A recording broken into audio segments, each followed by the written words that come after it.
कविता अपेक्षा गटे पुनर्जन्म। तुमे पहिले सकाळर सुनेली जस्ना मो रातिर नीरवता। सबु राति त स्वप्न देखती तुमको भोगिबाको, हेले तुमको भोगी पारिबा लागि काळे लड़ा गटे तपस्या। बोधे मो व्रती नुहे बोली हरै नेली तुमको, संतुष्ट करि पारलिनी मो भगवान को, टाणी पारलिनी भक्तिर शक्ति रे से नारायण को।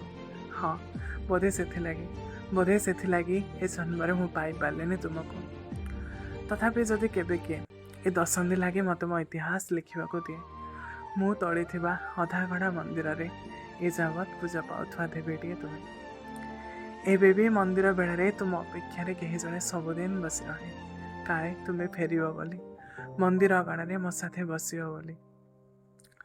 आउ मु कहनेबी तुमको, तुम्हें जीवा परे सबु तक कहानी तुम्हें सबू शुणी नब।